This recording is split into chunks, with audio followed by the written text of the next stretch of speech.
So good morning guys और आपके crack exam channel में आप सभी का स्वागत है। तो आज के इस वीडियो में 26 सितंबर के इंपॉर्टेंट करंट अफेयर्स को हम लोग कवर करेंगे।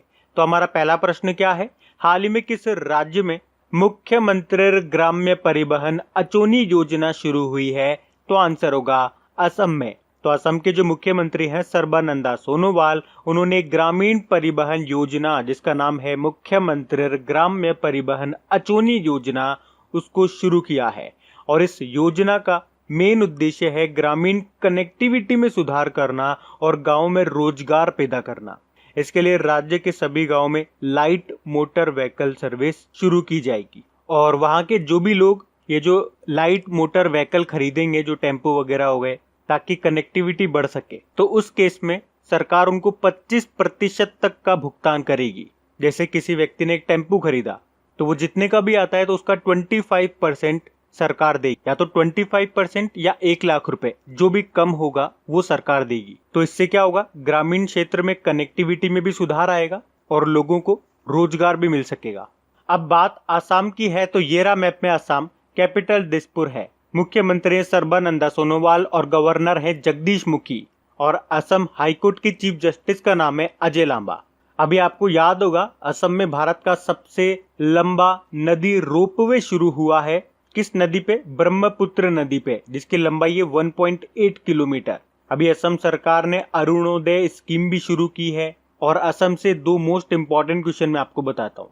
एक तो पोबा रिजर्व फॉरेस्ट, ये आपका असम में है और इसे अभी अपग्रेड किया जाएगा वाइल्ड लाइफ सेंचुरी में। उसके अलावा देहिंग पटकाई वन्य जीव अभ्यारण्य वाइल्ड लाइफ सेंचुरी, जिसे अपग्रेड किया जाएगा नेशनल पार्क में। ये दोनों असम में है, याद रखना। एक तो पोबा रिजर्व फॉरेस्ट आपसे पूछा जाएगा कहां पर है, और एक Dehing Patkai wild life sanctuary पूछा जाएगा कहां पर है एज ए स्टैटिक। तो याद रखना असम में है। और असम में ही आपको काजीरंगा नेशनल पार्क भी मिलेगा, जो कि एक सिंग वाले गेंडे के लिए फेमस है। और अभी इसी नेशनल पार्क में भारत का एकमात्र गोल्डन बाघ भी देखा गया था। वैसे यहाँ पे आपको Nameri national park, Manas national park, Dibru Saikhowa national park, Orang national park, ये सब भी मिलेंगे। और कामाख्या मंदिर, ये भी आपको मिलेगा असम में। बढ़ते हैं आगे। फिर है, हाल ही में किस राज्य को गैर संक्रामक रोगों पर नियंत्रण के लिए यूनाइटेड नेशन अवार्ड मिला है? तो आंसर होगा केरल। तो अभी संयुक्त राष्ट्र ने गैर संक्रामक रोगों यानी कि नॉन कम्युनिकेबल डिजीज के प्रसार को रोकने और नियंत्रित यानी कि कंट्रोल करने में उत्कृष्ट योगदान के लिए केरल सरकार को सम्मानित किया गया। और ये पहली बार है जब केरल को इस वार्षिक पुरस्कार से सम्मानित किया गया हो। अच्छा, केरल की स्वास्थ्य मंत्री कौन है? के शैलजा हैं। और के शैलजा से दो इंपॉर्टेंट क्वेश्चन आपको याद रखने जो हमने करंट अफेयर्स में पढ़े हैं। एक तो अभी ब्रिटेन की मैगजीन है टॉप थिंकर, उसने के शैलजा को टॉप थिंकर 2020 की सूची में टॉप पे रखा था। उसके पहले यूनाइटेड नेशन ने भी कोविड-19 से निपटने के लिए उनको सम्मानित किया था। और इस तरह से के शैलजा का नाम 2 बार अभी करंट अफेयर्स में आया था, तो इनका नाम याद रखना। केरल की स्वास्थ्य मंत्री हैं ये। अब बात केरल की है तो ये रहा मैप में केरल। केरल को गार्डन ऑफ स्पाइस मसालों का बाग कहा जाता है। कैपिटल तिरुवनंतपुरम है, गवर्नर है आरिफ मोहम्मद खान और मुख्यमंत्री हैं पिनाराई विजयन। और यहाँ के चीफ जस्टिस कौन है? एस मणिकुमार है। याद रखना, भारत सरकार देश का पहला चिकित्सा उपकरण पार्क ये आपके केरल में स्थापित करेगी। उसके अलावा नेशनल स्टैटिस्टिक ऑफिस ने जो भी साक्षरता रिपोर्ट जारी की थी, उसमें एक बार फिर से टॉप पे रहा केरल विद 96.2% साक्षरता के साथ। और अभी state of young child in India की रिपोर्ट आई थी, उसमें भी टॉप पे रहा था केरल। उसके अलावा केरल सरकार ने आदिवासी बच्चों को उनकी मातृभाषा में पढ़ाने के लिए नमत बसई प्रोग्राम को शुरू किया। उसके अलावा खाद्य वन परियोजना शुरू की और रैपिड स्क्रीनिंग के लिए तिरंगा नाम से वाहन भी शुरू किए थे केरल सरकार ने। उसके अलावा जियो फेंसिंग एप्लीकेशन का प्रयोग करने वाला पहला राज्य बना था ये। और केरल सरकार ने एक दरवाजा वितरण योजना भी शुरू किया था। केरल में आपको ये इंपॉर्टेंट मंदिर मिलेगा, सबरीमाला मंदिर। अच्छा बताओ, मीनाक्षी मंदिर ये कहां पर है? ये आपको मिलेगा तमिलनाडु में। और कोणार्क सूर्य मंदिर भी याद रखो, ये भी पूछा जाता है एग्जाम में, ये उड़ीसा में आपको मिलेगा। उसके अलावा केरल सरकार ने डिजिटल साक्षरता अभियान मैं भी डिजिटल हूं को शुरू किया था। और केरल के मुख्यमंत्री ने ड्रग माफिया से निपटने के लिए योद्धावु एप्लीकेशन को लॉन्च किया था। उसके अलावा के फोन नाम से गरीबों को फ्री इंटरनेट देने के लिए ये प्रोजेक्ट शुरू किया था के फोन नाम से, और ब्रेक द चेन कार्टून अभियान भी शुरू किया था। प्लाज्मा थेरेपी यूज करने वाला पहला राज्य यही है। और केरल की पहली महिला डीजीपी का नाम क्या है? आर श्रीलेखा। और देश की पहली सुपर फैब लैब ये स्थापित की जाएगी आपके केरल में। और देश की पहली एलएनजी बस ये शुरू हुई है केरल के कोच्चि में। तो ये सारे पॉइंट्स याद रखना, ये भी न्यूज में थे। बढ़ते हैं आगे। फिर है हाल ही में ईईएसएल के नए प्रबंध निदेशक यानी कि मैनेजिंग डायरेक्टर के रूप में किसे नियुक्त किया गया? तो आंसर होगा रजत सूद को। ईईएसएल मतलब होता है एनर्जी एफिशिएंसी सर्विस लिमिटेड। तो इसने अभी रजत सूद को अपना नया मैनेजिंग डायरेक्टर नियुक्त किया है। बाकी जैन फ्रेजर सिटी ग्रुप की पहली महिला सीईओ बनी थी ये। मुरली रामकृष्णन साउथ इंडियन बैंक के एमडी सीईओ बने। और एम वीर लक्ष्मी भारत की पहली महिला एम्बुलेंस ड्राइवर बनी अभी है, तमिलनाडु से है ये। बाकी एनर्जी एफिशिएंसी सर्विस लिमिटेड की बात करेंगे, न्यू दिल्ली में हेडक्वार्टर है और इसके अध्यक्ष है राजीव शर्मा। बढ़ते हैं आगे। फिर है हाल ही में किस राज्य सरकार ने ऑपरेशन दुराचारी शुरू किया है? तो आंसर होगा उत्तर प्रदेश ने। तो अभी उत्तर प्रदेश ने यौन अपराधों के मामले में महिलाओं के खिलाफ अपराध की जांच करने और अपराधियों के पोस्टर सड़क के चौराहों पर लगाने के लिए ये ऑपरेशन दुराचारी शुरू किया है। अब उत्तर प्रदेश ने इस ऑपरेशन को शुरू किया तो ये रहा मैप में उत्तर प्रदेश। कैपिटल इसकी लखनऊ है और लखनऊ किस नदी के किनारे स्थित है? तो गोमती नदी के किनारे। मुख्यमंत्री हैं योगी आदित्यनाथ, गवर्नर हैं आनंदीबेन पटेल। अब ये मध्य प्रदेश की भी गवर्नर है।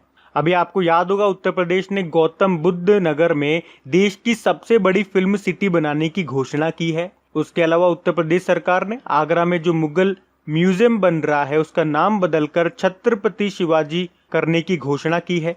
और उत्तर प्रदेश ने मुख्यमंत्री निराश्रित गाय भागीदारी योजना के तहत कुपोषित बच्चों के परिवारों को गाय देने का भी फैसला किया है। अभी इलाहाबाद रेलवे स्टेशन का नाम बदलकर प्रयागराज रेलवे स्टेशन हो गया। और मंडुआडीह रेलवे स्टेशन का नाम बदलकर बनारस रेलवे स्टेशन हो गया। उसके अलावा उत्तर प्रदेश ने नवीन रोजगार छतरी योजना शुरू की है। और उत्तर प्रदेश ही मनरेगा के तहत श्रमिकों को सबसे ज्यादा रोजगार देने वाला पहला राज्य बना है। कुछ और पॉइंट्स मैं आपको बताता हूं जिन मामलों में उत्तर प्रदेश पहले नंबर पर रहा। जैसे कि पूल टेस्टिंग करने वाला पहला राज्य Uttar Pradesh. Geo tag community kitchen शुरू करने वाला पहला राज्य है उत्तर प्रदेश, गूगल के साथ मिलकर। वर्चुअल कोर्ट के जरिए सुनवाई करने वाला पहला राज्य उत्तर प्रदेश। कोविड-19 मरीजों के लिए 1 लाख बिस्तर तैयार करने वाला पहला राज्य उत्तर प्रदेश। उसके अलावा राज्य के सभी अस्पतालों में वेंटिलेटर बेड की सुविधा देने वाला पहला राज्य। और किस मामले में उत्तर प्रदेश नंबर 1 रहा? तो कोविड-19 मरीजों को रेल डिब्बों में बने इन आइसोलेशन वार्ड में रखने वाला पहला राज्य उत्तर प्रदेश। उसके अलावा उत्तर प्रदेश ने अभी बाल श्रमिक विद्या योजना भी शुरू की है, बाल मजदूरों को शिक्षित करने के लिए। याद रखना, देश की पहली ट्रांसजेंडर यूनिवर्सिटी बनेगी उत्तर प्रदेश के कुशीनगर में। और देश की पहली नेशनल पुलिस यूनिवर्सिटी बनेगी ग्रेटर नोएडा में। देश का पहला जल चिकित्सालय आपका मथुरा में बना। देश का पहला हाथी अस्पताल ये भी आपका मथुरा में बना है। और देश का पहला जानवरों का युद्ध स्मारक ये आपका बनेगा उत्तर प्रदेश के मेरठ में। अभी उत्तर प्रदेश ने अन्नपूर्णा व आपूर्ति पोर्टल भी लॉन्च किया था। उसके अलावा आयुष कोविड एप्लीकेशन लॉन्च किया, जन सुनवाई पोर्टल लॉन्च किया, प्रवासी राहत मित्र एप्लीकेशन लॉन्च किया और श्रमिकों को रोजगार देने के लिए यूपी स्टार्टअप फंड भी शुरू किया। तो इन सब कारण से भी उत्तर प्रदेश करंट अफेयर्स में बना हुआ है, तो ये याद रखना। बढ़ते हैं आगे। फिर है हाल ही में किस बैंक ने अपनी तरह का पहला कॉन्टैक्टलेस डिजिटल सुविधा सेफ पे को लॉन्च किया है? तो आंसर होगा आईडीएफसी फर्स्ट बैंक ने। तो अभी आईडीएफसी फर्स्ट बैंक ने सेफ पे सुविधा को शुरू किया है। ये एक कॉन्टैक्टलेस डेबिट कार्ड आधारित पेमेंट सुविधा है। इस डिजिटल सुविधा में आईडीएफसी फर्स्ट बैंक के मोबाइल एप्लीकेशन में डेबिट कार्ड ऐड रहेगा। उसके बाद जो भी ग्राहक होंगे, जो भी यूजर होंगे, उनको जो कार्ड होता है, जो भी डेबिट कार्ड हो गया, वो अपने पास रखने की जरूरत नहीं है। और न ही खरीदारी के समय आपको वो कार्ड दुकानदार को देने की जरूरत है पॉइंट ऑफ सेल मशीन में स्वाइप करने के लिए। बल्कि ग्राहक को क्या करना होगा, बिना कांटेक्ट में आए पॉइंट ऑफ सेल जो टर्मिनल होता है उस पर अपने स्मार्टफोन को उसके ऊपर घुमा करके वो पेमेंट कर पाएगा। तो इस सेफ पे के जरिए 2000 रुपए प्रति लेन देन तक आप भुगतान कर सकते हो। और एक दिन की जो लिमिट है वो है 20,000 रुपए। बाकी आईडीएफसी फर्स्ट बैंक की बात करेंगे, स्थापना 2015 में हुई, मुंबई में हेडक्वार्टर मिलेगा और इसके एमडी सीईओ हैं वी वेदनाथ। अच्छा, आईडीएफसी फर्स्ट बैंक के ब्रांड एम्बेसडर कौन बने थे? अभी कुछ समय पहले ही बने थे, बताओ नाम। अमिताभ बच्चन। बाकी एसबीआई, अभी आपको याद होगा, जो घड़ी की कंपनी है टाइटन, उसके साथ मिलकर के टाइटन पे नाम से भारत की पहली कॉन्टैक्ट लेस घड़ी लॉन्च की है। आईसीआईसीआई बैंक अभी स्टार्टअप और उद्यमियों के लिए आई स्टार्टअप 2.0 को लॉन्च किया, और bank of India signature visa debit card को लॉन्च किया था। बढ़ते हैं आगे। फिर है, हाल ही में इस साल नोबेल पुरस्कार विजेताओं की राशि को बढ़ाकर कितना कर दिया गया है? तो आंसर होगा 10 मिलियन क्राउन। तो इस साल से नोबेल पुरस्कार पाने वाले विजेताओं को एक्स्ट्रा 1 मिलियन क्राउन, डॉलर में बात करेंगे तो 1,10,000 डॉलर एक्स्ट्रा मिलेंगे। तो आपको पता है डायनामाइट के जो आविष्कारक रहे अल्फ्रेड नोबेल, उन्होंने अपनी वसीयत के पैसों से एक फंड की स्थापना की थी और कहा था कि इन पैसों से जो भी ब्याज मिलेगा उससे उन लोगों को पुरस्कार दिया जाए जिन्होंने मानव जाति के लिए अपनी सेवाएं दी है। तो ये जो नोबेल फाउंडेशन है, इसकी शुरुआत हुई थी 1900 में और नोबेल पुरस्कार देना शुरू हुए थे 1901 से। तो अब ये क्वेश्चन ये कहना चाहता है कि 2019 में जो नोबेल पुरस्कार राशि थी वो मिला करती थी 9 मिलियन क्राउन, और अब 2020 से इसमें 1 मिलियन क्राउन बढ़ा दिया जाएगा, एक्स्ट्रा दिए जाएंगे। तो अब टोटल कितनी मिलेगी? टोटल आपसे पूछी जा रही है, प्रश्न में ध्यान से सुनना। तो आंसर होगा 10 मिलियन क्राउन। देखो यहाँ पे दो तरह से प्रश्न बन सकते हैं। आपसे पूछा जा सकता है कि बढ़ा करके कितना कर दिया गया, तो कर दिया गया है 10 मिलियन क्राउन, और या तो ये प्रश्न बन सकता है कि कितना बढ़ा दिया गया, तो 1 मिलियन क्राउन बढ़ाया है। बात आपको समझ में आ रही है ना? अच्छा, पुरस्कार राशि, जब भी इसको बढ़ाने की बात आती है तो आपके माइंड में एक और प्रश्न आना चाहिए। अभी जो राष्ट्रीय खेल पुरस्कार दिए गए, राजीव गांधी खेल रत्न पुरस्कार, अर्जुन अवार्ड वगैरह, तो उसमें भी तो पुरस्कार राशि बढ़ाई गई है, तो वो भी आपको याद रखनी, मैंने आपको बताई थी। मैं आपको फिर से रिवाइज करा रहा हूं, ध्यान से सुनना। राजीव गांधी खेल रत्न पुरस्कार में अभी तक 7.5 लाख रुपए दिए जाते थे, अब दिए जाएंगे 25 लाख रुपए। उसी तरह से अर्जुन अवार्ड में 5 लाख रुपए दिए जाते थे, अब दिए जाएंगे 15 लाख रुपए। देखो, द्रोणाचार्य अवार्ड की बात करते हैं तो इसको दो कैटेगरी में हम डिवाइड करते हैं, लाइफ टाइम कैटेगरी और रेगुलर कैटेगरी। अभी तक दोनों में 5-5 लाख रुपए दिए जा रहे थे, लेकिन अब लाइफ टाइम कैटेगरी में 15 लाख रुपए मिलेंगे और रेगुलर कैटेगरी में 10 लाख रुपए मिलेंगे। बाकी बात रही, कौन सा रह गया? द्रोणाचार्य अवार्ड। अभी तक 5 लाख दिए जा रहे थे, अब दिए जाएंगे 10 लाख रुपए। तो ये मोस्ट इंपॉर्टेंट प्रश्न रहेगा, यहां से डेफिनेटली आपसे प्रश्न आएगा एग्जाम में, देख लेना। तो ये याद रखना, ये मोस्ट इंपॉर्टेंट क्वेश्चन मार्क कर लेना इसको। बढ़ते हैं आगे। और गाइज, अगर वीडियो आपको अच्छा लग रहा है तो प्लीज इसे लाइक करते हुए चलना। देखिए आप लोगों ने अभी लाइक किया है या नहीं किया है। नहीं किया है तो अभी इसको लाइक कर दीजिए, लास्ट तक आप लोग भूल जाओगे, मैं कह रहा हूँ। और हाँ, इसे शेयर भी जरूर कर देना अपने दोस्तों के साथ में। और अगर आप में से कोई स्टूडेंट इस चैनल को फर्स्ट टाइम देख रहा है तो आप इस चैनल को सब्सक्राइब कर सकते हैं। सब्सक्राइब करने के बाद में पास में बेल आइकन को जरूर प्रेस कीजिएगा ताकि आगे के आपको नोटिफिकेशन मिलते रहें। फिर हाल ही में किसे यामिन हजारिका पुरस्कार से सम्मानित किया गया है? तो आंसर होगा राणा सफवी को। राणा सफवी, जिन्होंने भारत की सांस्कृतिक इतिहास और स्मारकों पर कई किताबें प्रकाशित की है, और अभी उन्हें यामिन हजारिका पुरस्कार से सम्मानित किया गया है। ये पुरस्कार यामिन हजारिका की स्मृति में स्थापित किया गया है। यामिन हजारिका ये केंद्रीय पुलिस सेवा में शामिल होने वाली पूर्वोत्तर की पहली महिला थी। बाकी विकास खन्ना की बात करेंगे, 2020 एशिया गेम चेंजर अवार्ड मिला था इनको, और अभी इन्होंने एक बुक भी लिखी है। बुक का नाम याद है आपको? Kitchen of gratitude. Vikas Khanna ये एक शेफ हैं। रतन लाल की बात करेंगे, ये इंपॉर्टेंट नाम है। विश्व खाद्य पुरस्कार 2020 जीता था इन्होंने। कलीपुरी 2020 का इम्पैक्ट वुमेन अवार्ड इनको मिला था। बढ़ते हैं आगे। फिर अभी हाल ही में विश्व फार्मासिस्ट दिवस कब मनाया गया? तो आंसर होगा 25 सितंबर को। तो हर साल 25 सितंबर को वर्ल्ड फार्मासिस्ट डे के रूप में मनाया जाता है। ये दिन स्वास्थ्य सुधार में एक फार्मासिस्ट की भूमिका के बारे में जागरूकता बढ़ाने के लिए मनाया जाता है। और थीम क्या रही इसकी? इसकी थीम रही है ट्रांसफॉर्मिंग ग्लोबल हेल्थ। अच्छा, इंटरनेशनल फार्मास्यूटिकल फेडरेशन का हेडक्वार्टर मिलेगा आपको हेग, नीदरलैंड में। फिर है हाल ही में एसपी बाला सुब्रमण्यम का निधन हो गया। कौन थे ये? तो आंसर होगा गायक थे। बॉलीवुड के दिग्गज सिंगर थे ये एसपी बाला सुब्रमण्यम, जिनका भी कोरोना के कारण 74 ईयर की उम्र में निधन हो गया।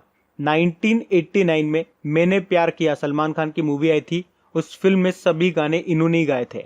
उसके अलावा 2001 में पद्मश्री सम्मान इनको मिल चुका है और 2011 में पद्म विभूषण इनको मिल चुका है। तो इनका नाम याद रखना, SP बाला सुब्रमण्यम, सिंगर थे ये, इनका भी निधन हो गया। फिर है हाल ही में अंकटाड ने वित्त वर्ष 2020-21 में भारत की GDP कितना रहने का अनुमान लगाया है। तो आंसर होगा माइनस का 5.9%। अंकटाड मतलब होता है United nation conference on trade and development. तो इसने फाइनेंशियल ईयर 2020-21 के लिए भारत की GDP ग्रोथ रेट माइनस का 5.9% रहने का अनुमान लगाया। इसके अलावा अभी और भी कुछ हमने अनुमान पढ़े थे अलग अलग ऑर्गेनाइजेशंस के द्वारा, तो वो सब मैंने यहाँ पे शो कर दिया है। आप वीडियो को पॉज करके उसे भी एक बार रीड कर सकते हैं। इनमें से आप एक तो ये देख लेना, ये याद रख लेना, नेशनल स्टैटिस्टिक ऑफिस वाला, जिसने वित्त वर्ष 2020-21 की पहली तिमाही यानी कि अप्रैल मई जून के लिए भारत की GDP ग्रोथ रेट माइनस का 23.9% बताया था। बाकी मूडीज वगैरह का, इंडिया रेटिंग वगैरह का भी देख लेना। एशियन डेवलपमेंट बैंक ने भी माइनस का 9% बताया, तो ये एक बार रीड कर लेना आप। बढ़ते हैं आगे। फिर है हाल ही में किस राज्य सरकार ने यू राइज पोर्टल को लॉन्च किया है। तो आंसर होगा उत्तर प्रदेश ने। तो अभी उत्तर प्रदेश के जो मुख्यमंत्री हैं योगी आदित्यनाथ, उन्होंने छात्रों को करियर परामर्श देने के लिए ये यू राइज नाम से एक पोर्टल लॉन्च किया है। इस पोर्टल का उद्देश्य है छात्रों को व्यावसायिक और तकनीकी शिक्षा प्राप्त करने में सहायता प्रदान करना। इसमें ई सामग्री, ई लाइब्रेरी और ऑनलाइन पाठ्यक्रम भी शामिल है। अच्छा, यू राइज का मतलब भी होता है यहाँ पे यूनिफाइड री imagine innovation for student empowerment. अब उत्तर प्रदेश की बात है तो उत्तर प्रदेश तो हम पहले ही देख चुके हैं। अभी हम बढ़ते हैं आगे। फिर है हाल ही में international film festival of India, जो इसका 91वां यानी कि 51 जो इसका एडिशन होने वाला था, उसको कब तक के लिए स्थगित कर दिया गया। तो आंसर होगा 2021। तो international film festival of India जिसका 91वां एडिशन अभी इसी साल नवंबर में होना था, कहाँ पे होना था, गोवा में, लेकिन अभी कोविड-19 के कारण इसे 2021 में स्थगित कर दिया। ये होगा अब 16 से लेकर 24 जनवरी तक। अच्छा, 2021 में कुछ अभी और भी चीजों को स्थगित किया गया है या और भी चीजें होने वाली हैं जो अभी करंट अफेयर्स में थी, मैं आपको रिवाइज कराता हूँ। अभी लेटेस्ट आपको याद होगा, बैडमिंटन वर्ल्ड फेडरेशन ने एक तो थॉमस कप और उबेर कप, जो कि अभी इसी साल अक्टूबर में होने वाले थे डेनमार्क में, उसे स्थगित कर दिया कोविड-19 के कारण। अब वो 2021 में होंगे। उसी तरह से आपको याद होगा साइकिलिंग फेडरेशन ऑफ इंडिया भी भारत में पहली बार साइकिलिंग समिट की मेजबानी करेगा 2021 में, और भारत 2021 में ही ब्रिक्स खेलों की मेजबानी करेगा। 2021 में आपको पता है ये टोक्यो ओलंपिक आपके शिफ्ट हो गए। उसके अलावा फीफा अंडर 20 में बात करेंगे तो मेंस वर्ल्ड कप 2021 में होंगे आपके इंडोनेशिया में, और अंडर 17 वर्ल्ड कप में बात करेंगे, एक तो वुमेन्स वर्ल्ड कप आपके भारत में होंगे 2021 में होंगे ये, और मेंस वर्ल्ड कप ये आपके पेरू में होंगे। अंडर 17 की बात कर रहे हैं। बाकी 2021 में आपके ICC mains T20 world cup भी होंगे, वो आपके भारत में होंगे, और 2021 में ही वुमेन्स क्रिकेट वर्ल्ड कप भी होंगे, वो आपके न्यूजीलैंड में होंगे। तो ये पॉइंट भी आप ऐसे याद रखें, या आप पढ़ चुके हैं सब कुछ। तो अब बात करेंगे कल के वीडियो में पूछे गए प्रश्न के उत्तर की। तो कल के वीडियो में आपसे पूछा गया था किचन्स ऑफ ग्रेटिट्यूड नाम की बुक को किसने लिखा है। तो आंसर होगा विकास खन्ना ने। आप सभी ने प्रश्न का बिल्कुल सही उत्तर दिया है। और गाइज, अगर वीडियो को अभी तक आपने लाइक नहीं किया, इसे लाइक करना भूल गए, तो कम से कम एक लाइक जरूर कीजिएगा और अपने दोस्तों के साथ में इस वीडियो के लिंक को शेयर जरूर कीजिएगा। तो गाइज, इन सभी क्वेश्चंस का क्विज बना करके मैंने एप्लीकेशन पे अपलोड कर दिया है। तो अगर आपने वीडियो बिल्कुल ध्यान से देख लिया है तो वहां जाइए और इन सभी क्वेश्चंस का आप प्रैक्टिस लगा लीजिए, ताकि ये सारे क्वेश्चंस आपको अच्छी तरीके से याद हो जाए। और जो नए स्टूडेंट इसे पहली बार देख रहे हैं, आपको बता दूं कि क्विज में अब रैंकिंग फीचर भी ऐड हो चुका है। तो अगर आप कम समय में ज्यादा से ज्यादा क्वेश्चन राइट करते हो तो आपका नाम आपके फोटो के साथ टॉप 10 स्टूडेंट्स में आपको दिखाई देगा। आपको ही नहीं, जितने भी लोग क्विज लगाएंगे उन सबको दिखाई देगा कुछ इस तरीके से, ताकि आपको भी एक अंदर से मोटिवेशन मिल सके कि आपको भी यहां तक पहुंचना है, ताकि सब लोग आपको टॉप 10 में देख सकें।